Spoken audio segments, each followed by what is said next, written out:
Morning everyone, কেমন আছেন সবাই? আশা করি ভালো আছেন আর সুস্থ আছেন। আমিও না বেশ ভালো আছি। আর গলাটা আস্তে আস্তে একটু ঠিক হচ্ছে। আর এই দেখুন সকালে ব্রেকফাস্টটা রেডি করে নিয়েছি। রুটি বানিয়েছি আর এদিকে রুটিগুলা ভেজেও নেব। আর এদিকে দেখুন যেটাকে উড়দ ডাল বলে আমি ওইটা ভিজিয়ে রেখেছি, ওইটা রান্না করব। আজ দুপুরে ওইটাই রান্না হবে। আর কি করব না করব সবই আপনাদের সাথে শেয়ার করব। তো আমার ভিডিওটির পাশে থাকুন আর শেষ অবধি পর্যন্ত দেখুন। তো চলো প্রথমে ব্রেকফাস্টটা করে নেই। সবাইকে দিয়ে দিয়েছি, এখন আমিও খেতে বসলাম। তো আপনাদের সাথে গল্প করে ব্রেকফাস্টটা করে নেই চলুন। ব্রেকফাস্টে আমি রুটির সাথে বাঁধাকপি ভাজা নিয়েছি আর চা নিয়েছি। তো ওইটাই সকালে খাবো। আর একদম দুপুরে খাওয়া হবে। ৩টা ৩:৩০ বেজে যায় আমরা দুপুরে খেতে এত লেট হয়ে যায়। আর এদিকে তো দিনটাও ছোটো। তো কাজ করতে কোন দিকে যে দিনটা শেষ হয়ে যায় বুঝতেই পারি না। তো চলো বন্ধুরা, আজকে আপনাদের সাথে দিনটা শুরু করলাম। তো আমাদের পাশে থাকবেন আর ভিডিওতে যারা একটি লাইক দিতে ভুলে গেছেন, একটি লাইক দিয়ে কন্টিনিউ করবেন।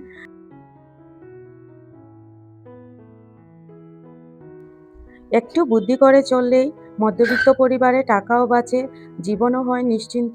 মধ্যবিত্ত পরিবারের জীবন মানেই প্রতিদিন হিসেব করে চলা, সীমিত আয়ের মধ্যে সংসার চালানো, সন্তানের প্রয়োজন মেটানো, ভবিষ্যতের কথা ভাবা। সবকিছু মিলিয়ে এক ধরনের চাপ সবসময়ই কাজ করে।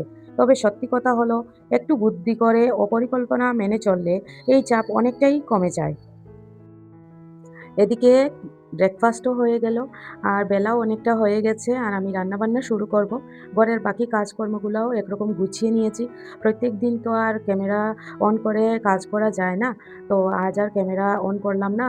অফ ক্যামেরাতেই কাজগুলা গুছিয়ে নিলাম। আর এদিকে দেখো আমার মেজো জায়ের ছেলে, মানে ওর তো ৩ মাস হয়েছে, জন্ম হয়েছে। ও ওর ঠাকুমার কোলে বসে খেলা করছে আর আমাদের এই দেখো পুচকি সোনাটা কি পাকামো করছে। ও বলছে ওকে দিদি বলে ডাকার জন্য। ভাইকে বলছে আমাকে দিদি বলে ডাকো। আর এই কাপড়গুলা বলছে এই কাপড়গুলা তো আমার এইভাবে বলছে। তো খুবই ভালো লাগছিল। তো কিছুটা ক্যামেরাবন্দি করলাম, আপনাদের সাথে শেয়ার করলাম। মাসের শুরুতেই একটি সুন্দর ও বাস্তবসম্মত বাজেট তৈরি করা খুবই জরুরি। এই বাজেটটাই হবে আপনার পুরো মাসের পথ নির্দেশক। কোন খাতে কতটা খরচ হবে, কোথায় সংযম করবেন আর কোথায় প্রয়োজন অনুযায়ী ব্যয় করবেন, সবকিছুর একটা পরিষ্কার ধারণা এতে তৈরি হয়। বাজেট অনুযায়ী চলতে গেলে শুরুতে একটু কষ্ট অবশ্যই হবে। তবে অনেক সময় নিজের ইচ্ছেগুলোকে সাময়িকভাবে থামাতেও হবে। অপ্রয়োজনীয় খরচ এড়িয়ে চলতে হবে। কিন্তু একটু ভেবে দেখলে দেখা যাবে কষ্ট তো জীবনের প্রতিটা ধাপেই আছে। টাকা আয় করতেও কষ্ট হয়, সংসার চালাতেও কষ্ট হয়। প্রতিদিনের জীবনযাপন করাটাই অনেক সময় সহজ নয়। তাহলে সেই কষ্টটাই কেন না এমন কাজে লাগানো হয় যা আমাদের জীবনকে একটু গুছিয়ে দেয়, ভবিষ্যৎকে নিরাপদ করে। বাজেট করা মানে নিজেকে কষ্ট দেওয়া নয়, বরং নিজের পরিশ্রমের টাকার সঠিক মূল্য দেওয়া। এদিকে আমি রান্নাঘরে চলে আসলাম। রান্নাবান্না করে নেব দুপুরের। তো আপনারা আমার সাথে থেকে দেখুন কি রান্না করছি, কিভাবে করছি। আর এই ডালটা ভালোমতো পরিষ্কার করে এখন কুকারে বসিয়ে দেব সিদ্ধ করার জন্য। তারপর আমি ওইটাকে ভাজা করে নেব। বাজেট করা মানে নিজেকে কষ্ট দেওয়া নয়, বরং নিজের পরিশ্রমের টাকার সঠিক মূল্য দেওয়া। একটা ডিসেন্ট, সম্মানজনক জীবন বাঁচতে হলে কিছু নিয়ম মানতেই হবে, কিছু অভ্যাস গড়ে তুলতে হয়। আর যদি আমরা সামান্য সংযম শিখি, খরচের উপর নিয়ন্ত্রণ রাখি, তাহলে আগামী দিনে হঠাৎ কোনো বিপদ এলে ভেঙে পড়তে হবে না। বাজেটের মধ্যে থাকা সেই ছোট কষ্টগুলোই ধীরে বড় স্বস্তিতে রূপ নেয়।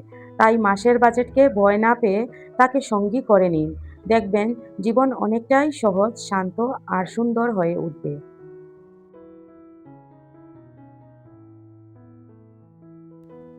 আজকে দুপুরের রান্নাবান্নাতে ছিল শাক ভাজা, উড়দ ডাল আর ওই যে কি বলে এটাকে? বেগুন পুর ভাজা। মানে বেগুনটাকে ভাজা করে তারপর মসলা দিয়ে কষিয়ে নেব। আপনারা দেখতে পারছেন, আগেও আমি ভিডিওতে দেখিয়েছি বেগুনটা আমরা এইভাবেই খাই। আর হলো গিয়ে ডিম, ডিমের একটা কারি বানাবো। তো আপনারা দেখুন কিভাবে কি করছি না করছি। মৌসুমী ফল ও মৌসুমী সবজি কেনার অভ্যাস গড়ে তুলুন। এতে সংসারের বাজেট অনেকটাই স্বস্তিতে থাকবে। কারণ মৌসুমে যে ফল বা সবজি পাওয়া যায় সেগুলোর যোগান বেশি থাকে, তাই দামও তুলনামূলকভাবে কম হয়। একই জিনিস যদি অফ সিজনে কিনতে যান তখন দাম বেশি পড়ে, অথচ স্বাদ ও পুষ্টিগুণ অনেক সময় ঠিকমতো পাওয়াও যায় না। মৌসুমী ফল ও সবজি শুধু বাজেটের জন্য ভালো নয়, স্বাস্থ্যের দিক থেকেও অনেক উপকারী। এগুলো সাধারণত বেশি তাজা থাকে, কম কেমিক্যাল ব্যবহার হয় এবং শরীরের প্রয়োজন অনুযায়ী পুষ্টি যোগায়। ফলে কম খরচে পরিবারের জন্য ভালো খাবার নিশ্চিত করা যায়। সংসারের খরচ নিয়ন্ত্রণ করতে চাইলে বাজার করার সময় মৌসুমের দিকে একটু নজর দিন। কোন ফল সবজি এখন সহজে পাওয়া যাচ্ছে, কোনগুলো দাম কম, সেগুলোকে তালিকায় রাখুন। এই ছোট অভ্যাসটাই ধীরে ধীরে বড় সাশ্রয়ে পরিণত হয়। মৌসুমী ফল ও সবজি মানেই কম খরচে স্বাস্থ্যকর খাবার, আর সেই সঙ্গে সংসারের বাজেটও থাকে নিয়ন্ত্রণে ও নিরাপদে। চাল, ডাল, তেল, মসলা এই ধরনের নিত্য প্রয়োজনীয় জিনিসগুলো যদি একবারে কিনে রাখা যায় তাহলে মাসের বাজার অনেকটাই সহজ হয়ে যায়। মাসের শুরুতেই হিসাব করে যেসব জিনিস সারা মাসে লাগবে সেগুলো একসাথে কিনে রাখলে বারবার বাজারে যেতে হয় না। এতে যেমন সময়ও বাঁচে, তেমনি খরচও নিয়ন্ত্রণে থাকে। খুচরো খুচরো করে জিনিস কিনলে আমরা অনেক সময় বুঝতেই পারি না কত টাকা বেরিয়ে যাচ্ছে। আজ একটু কাল একটু এইভাবে অজান্তে খরচ বেড়েই যায়। তার উপর খুচরা বাজারে দাম তুলনামূলক বেশিই পড়ে, আর সঙ্গে অপ্রয়োজনীয় কিছু কেনাও হয়ে যায়। কিন্তু একবারে মাসের বাজার করলে দাম কম পড়ে, দর কষাকষির সুযোগ থাকে এবং বাজেটের বাইরে যাওয়ার সম্ভাবনাও কমে যায়। তাই সংসার চালাতে চাইলে মাসের শুরুতেই চাল, ডাল, তেল, মশলা সহ দরকারি শুকনো জিনিসগুলোর একটা তালিকা তৈরি করুন এবং একসাথে কিনে রাখুন। এই ছোট পরিকল্পনাটাই মাসের শেষে বড় সাশ্রয় এনে দেয়, সংসারকে রাখে গুছানো আর খরচকে রাখে নিয়ন্ত্রণে। যেকোনো জিনিস কেনার আগে তাড়াহুড়ো না করে একটু ঘুরে ফিরে দাম যাচাই করা খুবই বুদ্ধিমানের কাজ। একই জিনিস এক এক দোকানে এক এক দামে পাওয়া যায়, কোথাও মান ভালো, কোথাও দাম কম, আবার কোথাও দুটোই তুলনামূলকভাবে সুবিধাজনক। তাই এক দোকান থেকেই সিদ্ধান্ত না নিয়ে দু একটা দোকানের দাম ও মান মিলিয়ে নিলে অযথা বেশি টাকা খরচ হওয়ার সম্ভাবনা কমে যায়। দাম যাচাই করার সময় শুধু টাকার অঙ্কটাই নয়, জিনিসের পরিমাণ, মান ও টেকসই দিকও খেয়াল রাখা জরুরি। অনেক সময় কম দামে লোভে খারাপ মানের জিনিস কিনে ফেললে পরে আবার কিনতে হয়। এতে মোট খরচ আরও বেড়ে যায়।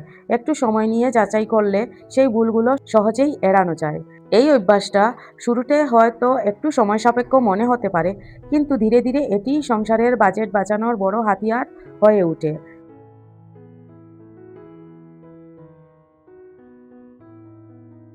সচেতনভাবে দাম যাচাই করে কেনাকাটা করলে টাকার সঠিক ব্যবহার হয়, খরচ নিয়ন্ত্রণে থাকে এবং মাসের শেষে হিসাব মিলিয়ে দেখলে নিজেই বুঝতে পারবেন এই ছোট অভ্যাসটাই কত বড় সাশ্রয় এনে দিয়েছে। সময় বেছে বাজার করা খুবই গুরুত্বপূর্ণ কিন্তু একটি বিষয়। যখন বাজারে ভিড় বেশি থাকে তখন শুধু চলাফেরাই কষ্টকর হয় না, বেশিরভাগ সময় জিনিসপত্রের দামও তুলনামূলকভাবে বেশি থাকে।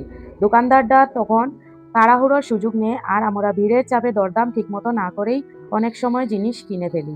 কিন্তু যদি একটু আগেভাগে বা তুলনামূলকভাবে ফাঁকা সময়ে বাজারে যাওয়া যায় তাহলে অনেক শান্তভাবে জিনিস কেনা যায়, দরদাম করা যায় এবং ভালো মানের জিনিস বেছে নেওয়ার সুযোগও থাকে।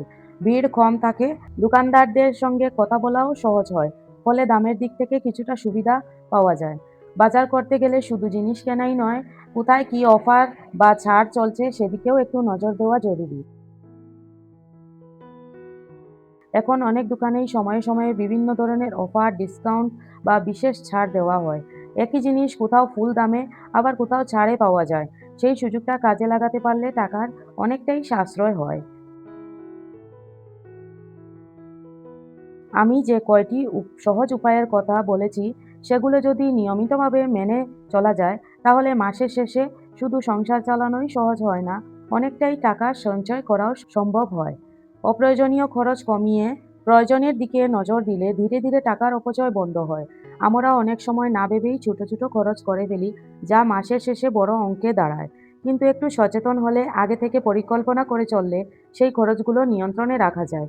তখন পরিবার চালানো আর ভয়ের কারণ হয়ে দাঁড়ায় না, বরং আত্মবিশ্বাসের সঙ্গে মাসটা পার করা যায়।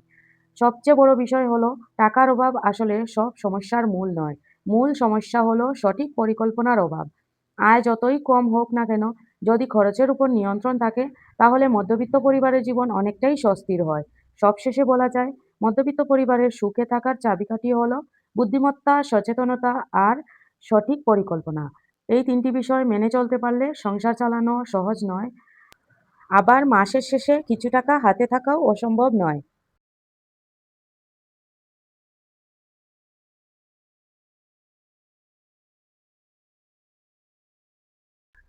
আজকের ভিডিওটি এখানেই শেষ করছি বন্ধুরা। যদি আমার দেওয়া টিপসগুলো আপনাদের কোনো কাজে আসতে পারে তাহলে অনেকটাই কৃতজ্ঞতা বোধ করব।